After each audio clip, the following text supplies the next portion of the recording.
आप सभी को मेरा यानी डॉक्टर नीरज शर्मा का नमस्कार। उम्मीद है आप सब भी खुशहाल होंगे। एवं आयुर्वेदा पर आपका स्वागत है। फल खाना बहुत कॉमन सी बात है, लेकिन फल कब खाना, कैसे खाना ज़्यादा फ़ायदेमंद होता है या किसे खाना किसे नहीं खाना चाहिए, ये भी जानना बहुत ज़रूरी है। तो चलिए आज हम बात करेंगे वर्ष भर हर जगह आसानी से मिलने वाले फल केले के बारे में। केला बहुत गुणकारी फल है, सभी ने खाया ही होगा। तो कुछ उपयोगी बातें जान लेते हैं मधुर फल केले के बारे में। अधिकतर केला सभी को अच्छा लगता है। इसका संस्कृत में नाम होता है कदली फल, हिंदी में केला, इंग्लिश में बनाना और लैटिन में इसे मूसा सेपियंटम कहते हैं। ये एशिया के गर्म स्थानों में पाया जाता है। केले में इतने सारे महत्वपूर्ण विटामिन, खनिज पाए जाते हैं जो कि इसे विशिष्ट बनाते हैं। जैसे कि केले में वसा, प्रोटीन, कार्बोहाइड्रेट, विटामिन बी और सी पाए जाते हैं। खनिजों में देखें तो magnesium, sodium, calcium, iron, potassium और फास्फोरस होते हैं। केले में कार्बोहाइड्रेट के साथ साथ रेजिस्टेंस स्टार्च और फाइबर होते हैं जो कि पूरे शरीर के स्वास्थ्य और तंदुरुस्ती को बढ़ाने में हेल्प करते हैं। हम केले को दूध की तरह पूर्ण आहार भी कह सकते हैं। तो आइए विस्तार से जानें कि केले में क्या क्या और कितनी मात्रा में होता है। एक मीडियम साइज़ के 100 ग्राम केले में 89 कैलोरी होती हैं। विटामिन बी जो है वो पर्याप्त मात्रा में पाया जाता है, यानी कि डेली वैल्यू का 25%। शर्करा यानी शुगर 12.2 ग्राम होती है इसमें। कार्बोहाइड्रेट 27 ग्राम होता है और प्रोटीन 1.3 ग्राम होता है। पोटेशियम 420 मिलीग्राम और मैग्नीज जो है वो डेली वैल्यू का 14% होता है। विटामिन सी 10.3 मिलीग्राम होता है, magnesium 31.9 milligram. Riboflavin vitamin B2 daily value का 5% होता है और फोलेट जो है वो डेली वैल्यू का 6% होता है। इसमें रेशा 2.6 ग्राम होता है और पानी 75% होता है। कच्चे केले में कार्बोहाइड्रेट में मुख्य स्टार्च होता है। फल पकने पर यही जो स्टार्च है ये शुगर में बदल जाता है। केले में जो विशिष्ट प्रकार की गंध होती है वो जो है वो एमिल एसीटेट नामक एक रसायन होता है जो उसके कारण होती है। केले के बारे में बहुत सी महत्वपूर्ण और ख़ास बातें हैं जो सभी को पता होनी चाहिए। जैसे कि केले के पके फल जो हैं वो बलवर्धक यानी ताकत बढ़ाने वाले होते हैं, कफ वर्धक होते हैं, पचने में भारी होते हैं और वायु और पित्त को कम करने में सक्षम होते हैं। केला जो है वो पका हुआ ही खाना चाहिए, कभी भी अध पका केला नहीं खाना चाहिए, ये नुकसान कर सकता है। केला भोजन के साथ या फिर बाद में खाना चाहिए, पहले नहीं खाना चाहिए क्योंकि पहले खाने से भूख कम हो जाती है। वैसे तो ये बहुत सॉफ्ट होता है, लेकिन ये बहुत थोड़ा देर से हज़म होता है, इसलिए इसे अच्छी तरह चबाकर ही खाना चाहिए ताकि ये हज़म होने में प्रॉब्लम ना हो।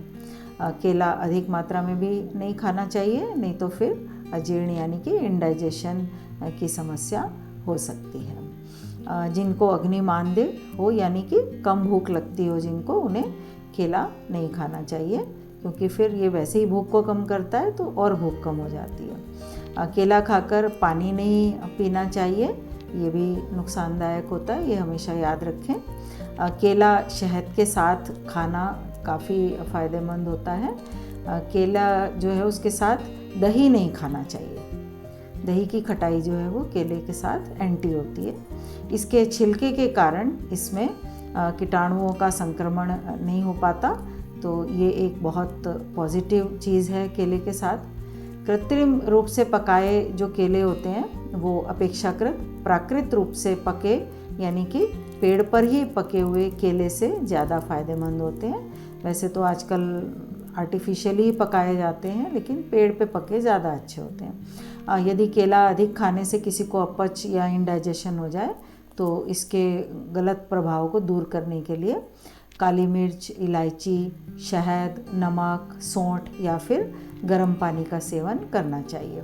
और एक चीज़ याद रखें, हमेशा याद रखें, सब फल हो या सब्जियां हो, बाज़ार से लाएं या फिर पेड़ से तोड़ें तो उसे साफ़ पानी से रगड़कर कई बार धोएं, ताकि उसके ऊपर जो मिट्टी वगैरह लगी होती है या फिर किसी प्रकार का आजकल चमकाने के लिए केमिकल लगा देते हैं ताज़ा दिखाने के लिए, तो वो अच्छी तरह साफ़ हो जाए।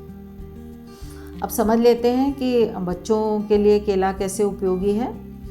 कमज़ोर और जो कुपोषण से ग्रस्त बच्चे होते हैं जिनमें उनके लिए केला गुणकारी है।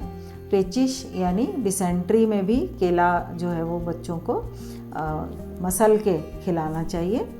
और जो बालक मिट्टी खाते हों उन्हें शहद के साथ अगर केला कुछ दिन खिलाया जाए तो उनकी आदत छूट जाती है। मिट्टी खाने वालों के लिए बहुत उपयोगी है केला बच्चों के लिए।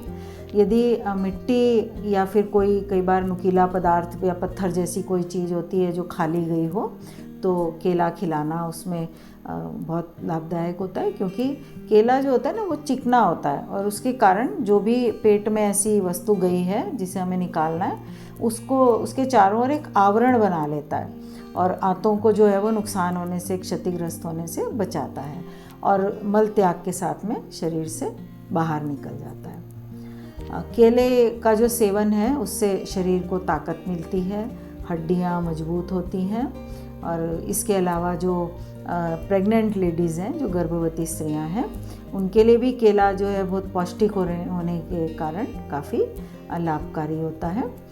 जिनके स्तन कम विकसित होते हैं, यानी कि कम विकसित ब्रेस्ट वाली स्त्रियों के स्तन जो है उनको विकसित और सुडौल बनाता है केला, उन्हें खाना चाहिए। वज़न बढ़ाने के लिए भी केला खाना चाहिए। इसके अलावा जो लोग अधिक मोटे हैं, जिनका वज़न अधिक है, उनको केला कम खाना चाहिए। ऐसी कई बीमारियां हैं जिन्हें केले के प्रयोग से ठीक किया जा सकता है, जैसे कि बहुत सी हैं ऐसी बीमारियां, उनमें जैसे कमज़ोरी हो किसी को, ऐसे लोगों को भी केले की खीर बनाकर खिलाना जो है वो फ़ायदेमंद होता है। लेकिन जिन लोगों को भूख कम लगती है या फिर नहीं लगती है, उन्हें केला नहीं देना चाहिए, क्योंकि ये वैसे हजम होने में भारी होता है तो और भूख कम करता है। किसी को रक्ताल्पता यानी कि खून की कमी हो, हीमोग्लोबिन कम हो, तो उनको केला दूध और मिश्री के साथ खिलाना चाहिए। पेचिश हो, अगर किसी को डिसेंट्री हो तो उसमें केले पे नमक लगाकर खाना चाहिए।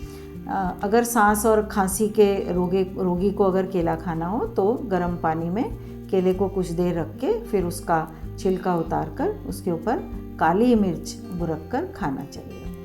अगर सिर में दर्द हो तो केले पर सौंठ का पाउडर बुरक कर खाना चाहिए और ऊपर से दूध पीना चाहिए। इसी तरह कामला यानी कि जॉन्डिस, जिसे हम जॉन्डिस के नाम से जानते हैं, उसमें केले पर चूना भिगा कर लगा दें और फिर उसे रात भर के लिए ओस में रख दें और सुबह फिर उसको छील कर खाएं। ऐसा अगर 21 दिनों तक रोज़ करें तो कामला में, जॉन्डिस में लाभ मिलता है। स्वप्न दोष यानी कि नाइट फॉल में भी पके केले को आंवले के चूर्ण या रस के साथ में खाना चाहिए। इसी तरह संग्रहणी यानी कि डिसेंट्री में केले को जो है वो इमली का गूदा और नमक मिलाकर सेवन करना चाहिए। कुछ और भी अनोखे प्रयोग हैं ऐसे केले के साथ, उन्हें भी देख लेते हैं। अगर शरीर का कोई भाग आग से जल गया हो तो उसे केले का गूदा कपड़े पर रखकर अगर उस पे जले हुए स्थान के ऊपर रख दिया जाए तो जलन में काफ़ी शांति मिलती है। इसके अलावा आंतों में व्रण यानी कि ज़ख्म हो जाए, यानी कि अल्सर हो जाए, तो केला जो है वो घी के साथ मिलाकर खाना चाहिए। अगर सूजन हो तो गेहूं के आटे में केले का गूदा मिलाकर रोटी बनाकर गरम करके बांध दें अगर उसके ऊपर, सूजन के ऊपर, तो सूजन कम होती है। बहुत फ़ायदेमंद है सूजन में। बाहरी प्रयोग है ये। रक्तपित्त यानी कि शरीर में अगर कहीं आंतरिक रक्तस्राव यानी कि ब्लीडिंग हो रही हो तो केले को गर्म राख में सेक कर शहद के साथ प्रातःकाल यानी सुबह के समय सेवन करने से लाभ होता है।